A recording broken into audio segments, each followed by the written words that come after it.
Mahony, coming all the way from the beautiful city of Sofia in Bulgaria. We are at probably the best wine store in Sofia. It's called Wine Generator, and in a minute I'm going to introduce you to the owner. And what we're going to look at is the 9 regions of Bulgaria and what is the classical grape varietal from that region. Now, Bulgaria is very sensible, like Australia. We're not like the French and like the Italians, where you can only grow this grape in that region. They like to mix it up a little bit. But the regions and the terroir is quite amazing. So I'm going to come down here. I'm going to introduce you to my good friend and colleague, Julia. Hi, Julia. Thank you so much for looking after us today. Hey, Derek. Now, what you got to do for the Aussie audience, you've got to say, Aussie, Aussie, Aussie, oi, oi, oi. Aussie, Aussie, Aussie, oi, oi, oi. There you go. See, spoken like true Aussie. Do you want to tell us a little about the wine regions of Bulgaria? That's a beautiful map here in your store. Yeah, thank you. This is because we are dedicated entirely on the Bulgarian wine. We want to put it not only on the map, but in the map of the world. Yes. So this is the small map of Bulgaria. As you see, it's not very small, but it's practically covering all the zones for the wine production, the main zones for wine production, which are more or less 9 of them, starting from the Black Sea. Then you have the Danube Plain, over there is Danube River, northwest, of course it's northwest. Rose Valley, famous with the roses. Then the Thrace, which we are divided by west and east Thrace. Here is Greece, there. And here is Turkey, and we have East Rhodope Mountains and Sakar, 2 zones in one, very tiny one, and very, very influential zone, very famous, is Struma Valley, where you have a Mediterranean climate. And we are here, Sofia. No wines in Sofia. Sofia is in the mountain, beautiful city, but don't think you're coming for wine. So what we're going to do, we're going to take a little virtual tour from Sofia to these regions, taste the wines, and I'm really impressed already with the varietals we've tried. So let's go. So in today's wine tasting, we're doing a classical flight. We're going to start with some very unusual sparkling wine. Then we're going to work our way through the classic whites, a rosé from the favorite place. I like the Rose Valley. And then we're going to go to the whites, the reds, from the lighter reds to the heavier reds. And some of the heavier reds are just exceptional here. So Julia, I'll let you start off by telling us a little bit about the sparkling. Yeah, all right. So in the sparkling, it's this doggy label, as you see, we have a very unusual variety, which is called Sandanski Misket, and it's come from Struma Valley, which is practically the hottest zone, the one with red here. But as I told you, it's the most influential zone from the Mediterranean climate. So when you have a good altitude, as is the case with the vineyards of this wine, you have a fantastic acidity, and you can make wonderful sparkling, natural sparkling wine, which is called pétnat, pétillant naturel, which means that it's without degorgement. So the good thing about this wine is that they've kept the yeast within the wine, not like the classic French where, and even in Australia, where we do méthode champenoise, where we put the bottle like this with all the yeast and then we do the saber, right? Yes. And this gives it a very unique taste. I'd highly recommend it. Okay. So, I mean, there's very unique grape varietals here in Bulgaria. In the whites, we have the Dimyat, we have the Misket. Then going into the reds, we have Reuben, the Melniak, Gamza, Mavrud. And what I'm trying to do is to show you kind of like the protected geographic indications of the regionals and where the best varieties of these grapes would be found. So I think we'll start with the Dimyat, and I'll hand over to Julia. Yeah, fantastic and very unique white grape variety coming from the Black Sea zone, famous for us with the tourism, but also with this light, not very aromatic varietal, but with fantastic acidic structure, fantastic for drinking in the summertime, as well as the base of our wine-grade brandy distillates. So the next white we're going to look at is called Muscat, and many of you will probably associate it with the word muscat, and it's a similar sort of raisiny type grape. What I like about this is on the nose, it's just herbal, right? And it's got a very unusual taste, particularly the aftertaste, but I'll let Julie explain more. Yeah, that's correct, Derek. It's also unique grape variety. Yes, it's a cousin of a Muscat, but very, very far away from it. Not very aromatic as the Muscat, very much on the herbal side, and it has this spiciness at the end of the taste, which is absolutely fantastic. And this winemaker actually makes it in a concrete egg, which gives, if what I like about tasting a wine is I want to be in the vineyard. I want to know what is that guy thinking. And this guy is mixing it up really well. So do you want to tell us a little bit about how the fermentation is unique in a concrete egg? Because that's something unique. Yeah, that's cool. And this is why the label is like an egg, because it's an egg fermenter. Egg fermenter means that fermenter is practically a concrete egg. Inside of it, the thermodynamic makes the fermentation very intense, and with a constant contact steering the skins with the juice, and it gives a fantastic structure, amazing structure for the wines. And really highly recommend. This is my favorite white of the region. Okay, now we're starting with the reds, and we're going to start with the lighter red. Actually, this is my favorite red. It's called a Reuben. It's kind of like, I don't know, a brick red in color.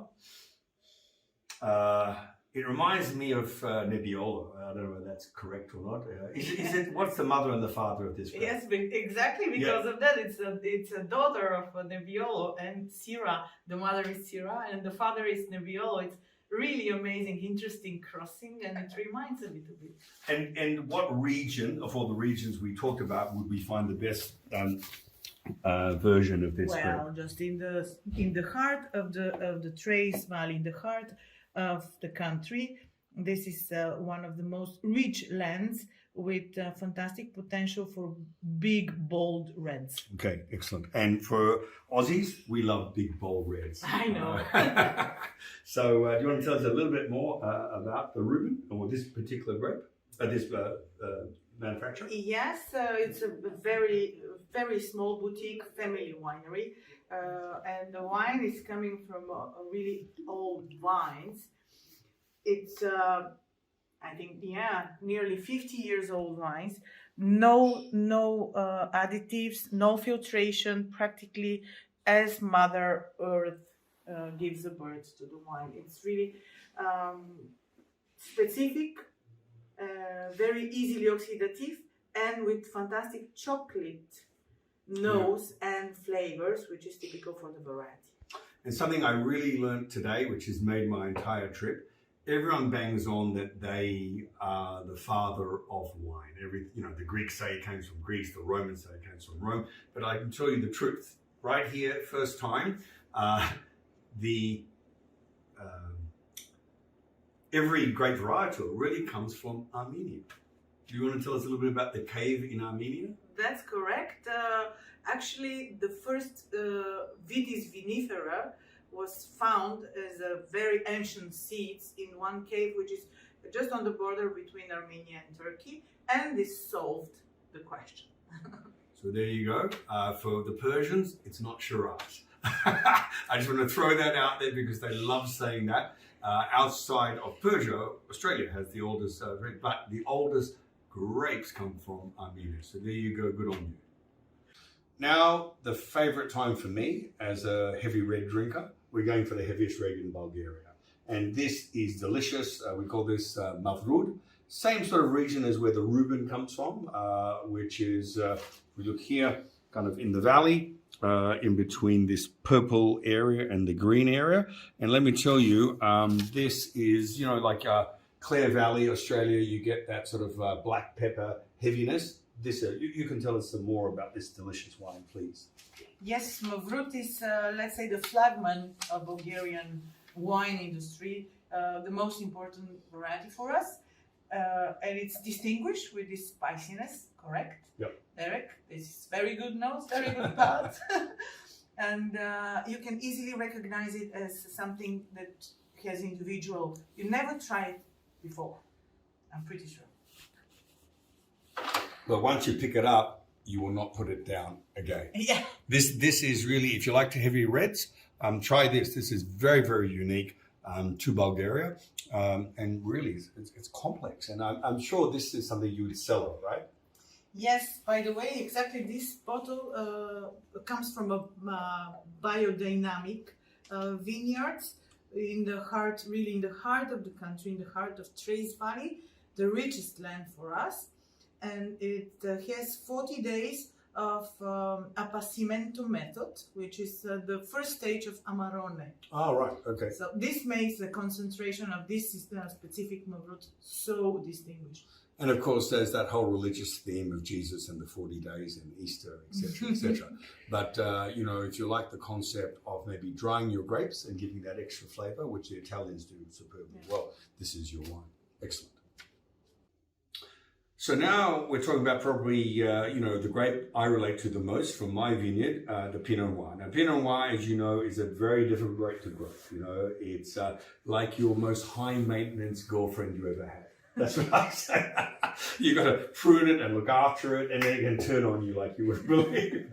So with this Gamza, the Gamza region that's renowned is northwest. Yes.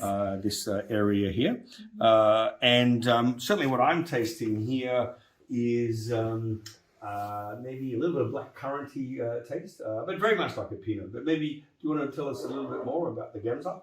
Yeah, Gamza is also one of my favorite varieties. Very difficult to grow. Yeah. It's sensitive to all the diseases that you can imagine. Then you really need to pick the right moment of the harvest. Everything is so complicated, but when it's good, it's great. It has the same character of Pinot, with raspberry, strawberry aromas on the nose, a little bit of earthiness, the velvet tannin structure, everything that you can imagine. In a good Pinot Noir, you can find in Gamza. And Gamza is your starting level red. So if you're doing your flight, obviously we've gone through our bubbly, we've gone through our whites, the rosé. This is your starting red as we work up to our heavies.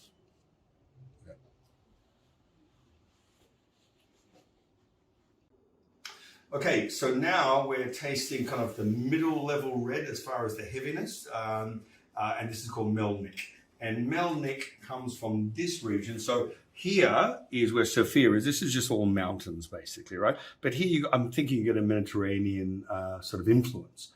And when I tasted this excellent wine, I'm smelling and tasting tobacco, cherry. Lead us through this one, please. Yes, Melnik is the let's say the second wine as a industrial importance in Bulgaria.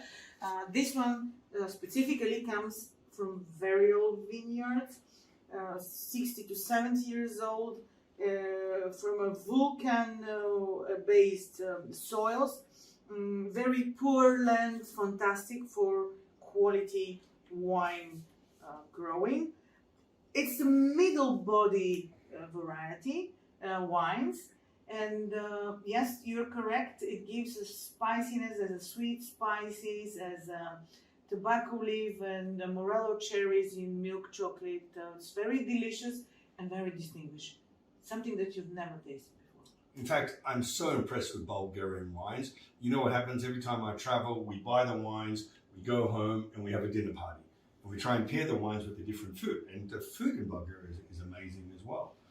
So, you know, everyone talks about Georgian kitchen and Georgian wine. Let me tell you, the secret of the Balkans is Bulgaria. And I just learned today that, you know, the term Balkans, well, listen, there's the mountains. The Balkan region is Bulgaria. So I'm an orthodontist, and I attend a lot of the Balkan Orthodontic Association meetings. Yeah. Which is northern Greece, which is Serbia, Croatia, but really it all begins here. And for those in Sydney, you know, the famous restaurant in Darlinghurst, which is called Balkans. Well, you know, I'm going to now make them keep some Bulgarian wine. We go there for the food, right? But they don't have one Bulgarian wine. Well, that's a pity. It is. I think they're Serbian. That's why. All right. So thanks again for listening to Derek Mahony Wine Blog. Please look out for our new vertical tastings where we look at wines. And if you have any comments or suggestions, feel free to email me. But Julia, thank you so much for your exceptional knowledge. And let me tell you, I am loving it.